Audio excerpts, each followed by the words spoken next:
This is a C8 Corvette. That's a Hyundai Ioniq 5N. On paper, these cars don't really make a lot of sense, and this is not our traditional MotorTrend comparison, Scott, but why are we doing this? Imagine this, right? We like to dream about Ferraris and Lamborghinis, but we can't afford those. $70,000 is a number we can aspire to. We could maybe save up and get there, and for 70 grand, you could have traditional performance, Corvette V8, basically a supercar.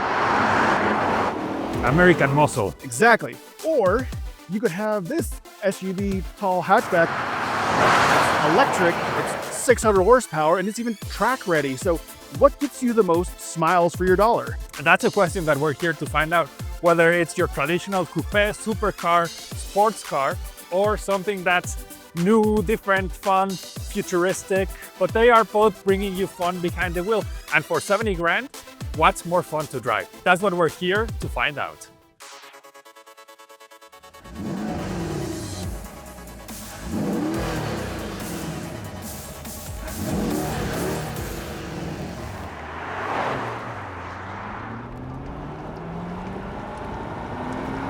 All right, here we go.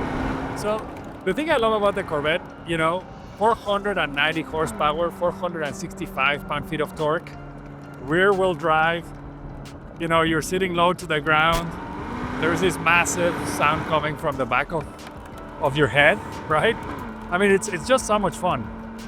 Well, and what's really great is, right, this is just the base one. This is the LT1, nothing special, no performance options on develop, and it's still a really good sports car right out of the box. Like, this is totally fun to drive, even without the limited slip differential and the performance exhaust and the extra big brakes and more power and everything else. Like, it's just already great. It's good for the money. There's nothing out there if you're looking for a sports car like this. As far as how engaging it is to drive, this is the pinnacle of that. Yeah, absolutely. I mean, that's why it was our 2020 car of the year, and 3 years later it was our 2023 performance vehicle of the year. Corvettes are just super fun to drive, and they give you so much of that supercar look and feel and even driving experience out of the engines in the back for, again, starting at 70 grand. Yeah. That's a crazy part about this, is that, there's no other car in the world that's mid-engine for $70,000, right? And I mean, it's a bargain as far as going, performance per dollar kind of thing. It's just ridiculous. Well, it's incredible what it can do, right? Like, without all the performance packages, just a base car like this still does 0 to 60 in 3.3 seconds in our testing. That's still crazy quick. Yeah. I mean, it still does, big numbers on the skid pad, and we're having a great time right now with it. Like, yeah, you could spend a lot more money and get a much faster one that pulls even bigger numbers, but how much bigger numbers do you really need? Absolutely. And then, it comes to how it drives, right? And on a road like this, on a twisty road like this, it's its natural habitat. It's where it's gonna shine the most. It's so much lighter than the Ioniq 5, right? Like you said, 1,300 pounds lighter than the Ioniq 5N, right? And the steering is gonna feel lighter and more precise. And that's exactly, you feel it in the front end of the car, especially the steering. I mean, the steering on the Hyundai is good, but this car, it turns in so sharply. It feels light and nimble. The braking feels really strong and immediate. And these are just on the basic standard brakes, not the big brake package or anything. It still feels really great. It's what you would expect out of a sports car. And this dual clutch transmission, I mean, I put it right up there with the Porsche PDK in how it knows exactly when to shift, exactly what gear you want, when you want it. You can drive it all day without ever using the paddle shifters, or you can use them and have all the fun you want, but it is absolutely perfect just out of the box. Yeah, like you said, it just knows exactly what RPM it needs to shift, up or down too, right? And the shifts are smooth. Sometimes we want to feel like the little bump. Some people like that, yeah, right? Some people like that, yeah, the kick. But here are pretty smooth overall, right? And oh, perfect. I think that's also so cool about this Corvette is that it is a sports car. It's something that's going to shine on a road like this, but also it's very livable, right? Like you can drive it every day. Didn't you drive one for a full year? Yeah. I mean, it's something that's not gonna like tire you out, wear you out. I mean, Well, and that one had the adaptive dampers, the MagneRide suspension, and this one doesn't, but this still rides really good. This is fine. Like that, I have no complaints about the way this car rides. Again, great out of the box. and sure, like maybe, riding as low to the ground as we are right now, it's not like the most comfortable sitting position, and visibility might not be the best and all of that.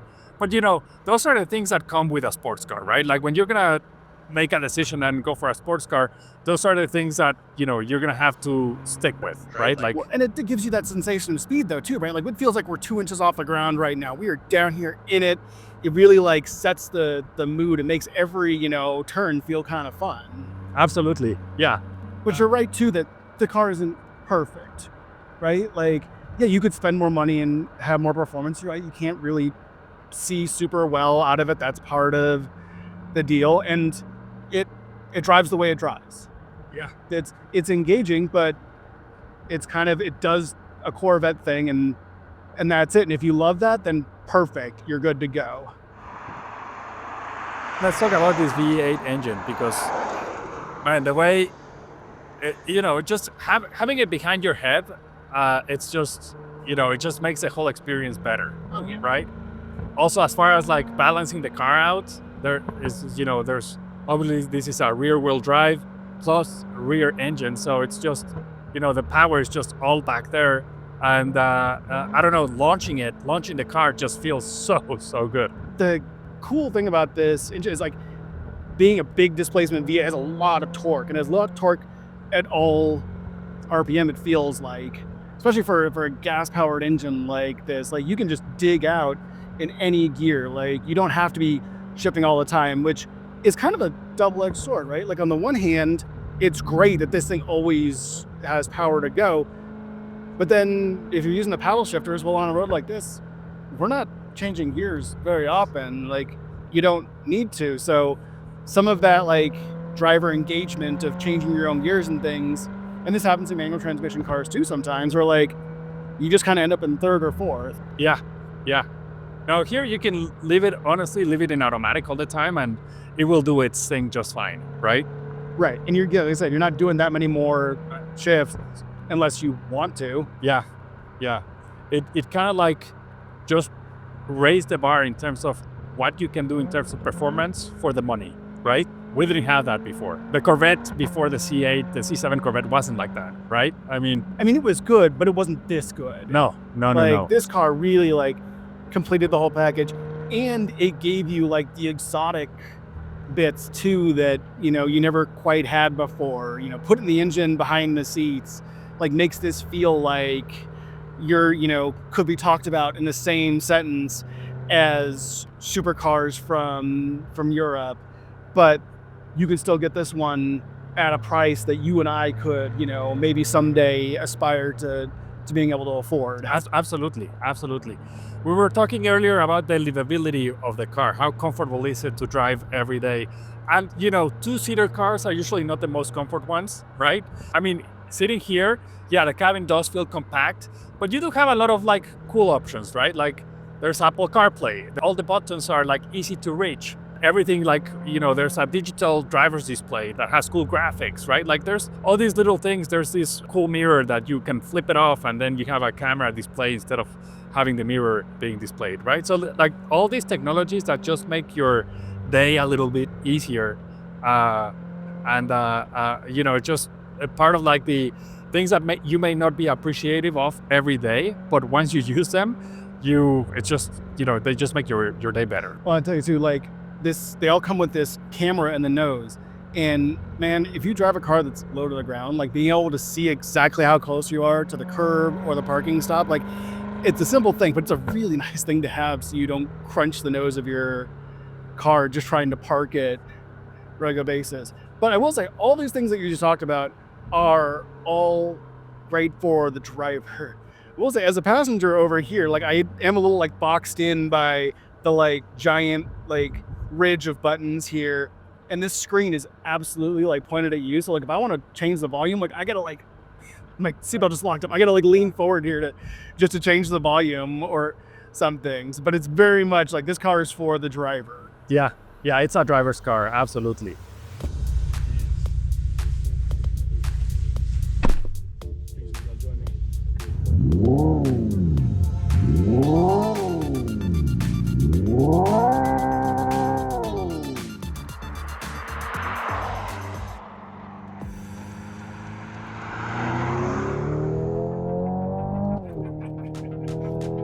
Right? I mean, I still say if you just took any person off the street and you put them in this car right now with the sound on and with the paddle shifting on, you could convince them that they were just in a hot hatch SUV, whatever this is. Powered by an internal combustion engine. I mean, it's just crazy how real the sound is, you know? The experience, the whole experience, you get the kick, you get the audible and feeling experience. Like this is louder than in the Corvette. Yeah. You know? And in the Corvette, we had the engine behind our heads. Here, there's no engine. I mean, there's an electric motor. Right. But there's this audio coming from the speakers where it just makes it seem so real. Well, and here's what makes this car even more fun. I grant you it's a little silly, but it's also, I think, fun. It is, I can just push this. Now it's like Cyberpunk, Tron, I don't know what you call it. Then there's my favorite, which is it's so silly, but I love it.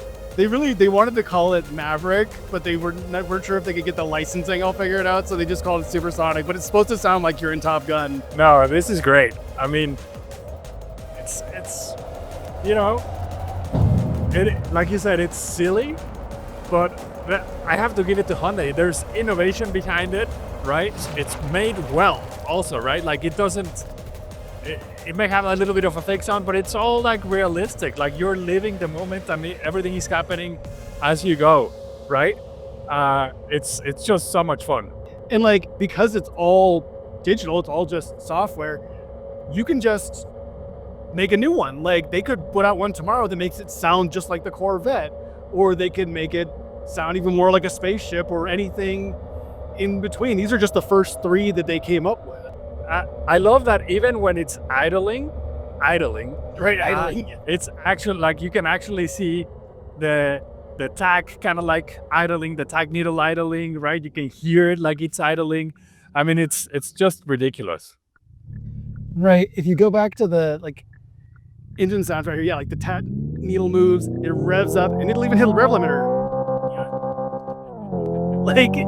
And you get the kick and everything, you know? Yeah, like they intentionally disrupt the acceleration so that you get the kick or you get the stop like from the rev limiter. Like, and yeah, all of this is kind of just for fun.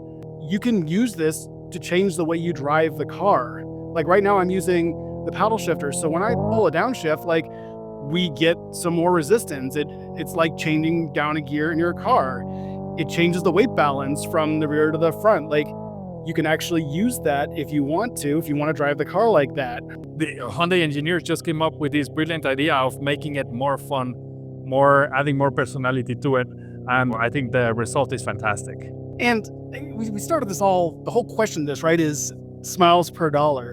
And like, look at all the stuff you can do with this car for the money. Yeah, these fun things we've been talking about, but like I can also go over here and change the lockup on the electric limited slip differential. I can change the steering weight. I can change how much power is going to the motors, the suspension, what noises, how loud the noise are. Like you can make all kinds of adjustments to this car just like as a, out of the box. Like you don't have to pay extra for any of that. Like there's kind of really only one trim level for this car and it's everything.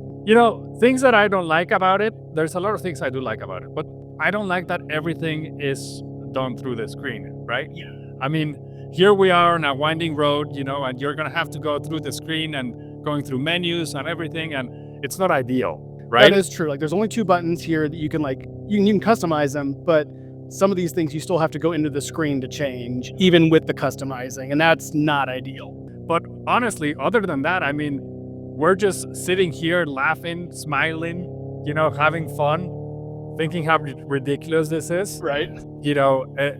It's also very well planted. We said earlier, it's 1,300 pounds more than the Corvette.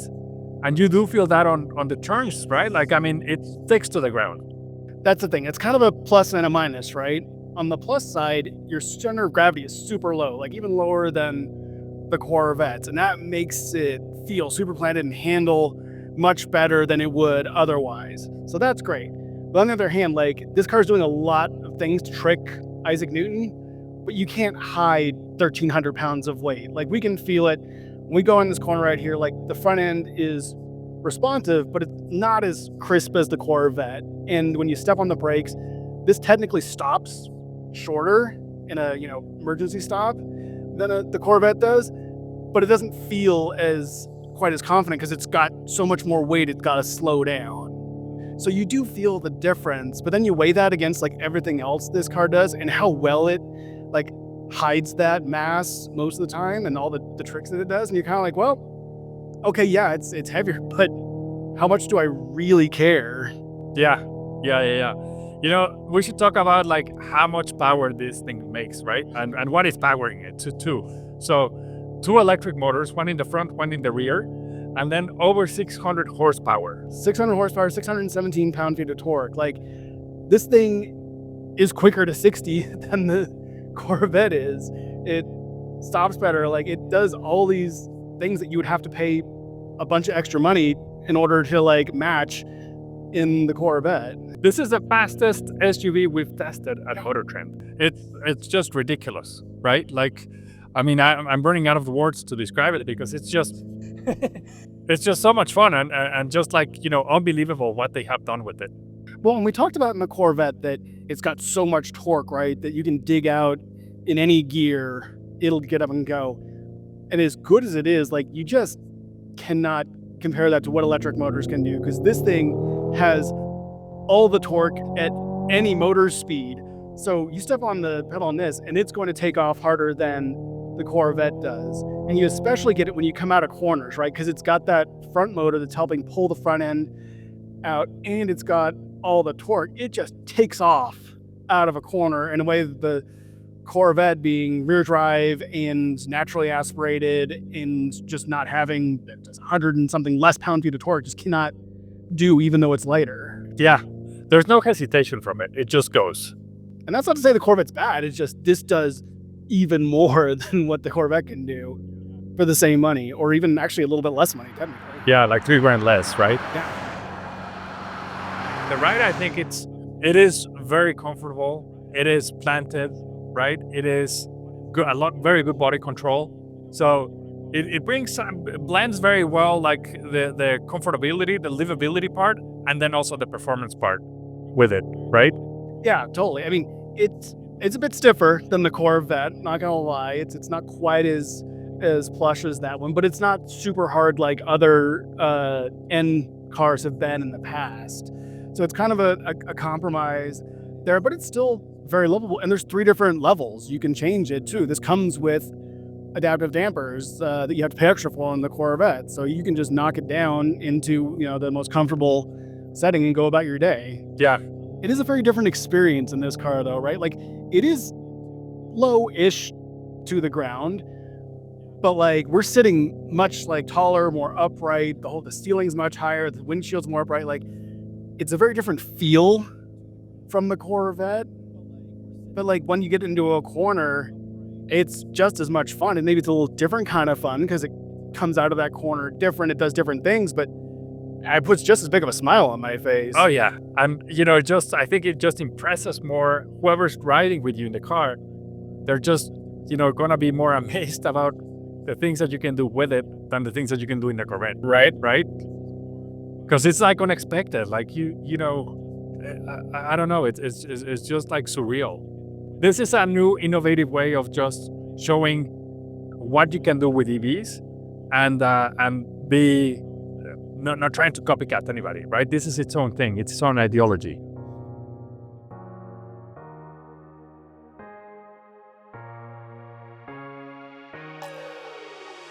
Well, after a full day of driving both of these cars on canyon roads, it's time for a decision. Scott, both of these cars are equally as fun, right? Like, they have both their own personality, they're very different like we found out, but my gosh, are they fun on these driving roads?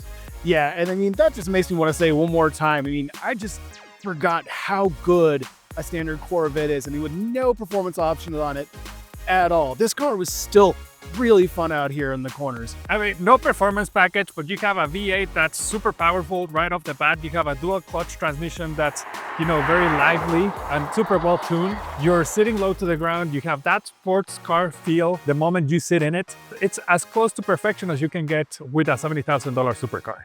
Right, I mean, talk about a performance value, but this is also an incredible performance value. I mean, this has 100 more horsepower. And it costs $3,000 less, $67,000. Yeah, it's quicker, it stops better, it handles amazing. I mean, it's very different, but it also has a lot of these special quirks to it, right? These gimmicks, if you want to call them that. They were fun. They were silly. They made us smile and laugh, and we had such a good time playing with all these features that it had. When technology brings that sort of excitement to a vehicle like the Ioniq 5N, I'm all for it, I mean, this just enhances that sort of like performance and engagement that you have behind the wheel, right? And anybody riding with you is gonna have that same kind of feeling too, because this is a car that's gonna entertain every single occupant, including the driver. And in a time when we're told that EVs don't have any personality, the Ioniq 5N proves everybody wrong. Absolutely. This car shows you exactly how much personality you can get for $70,000, and that's why it's our winner.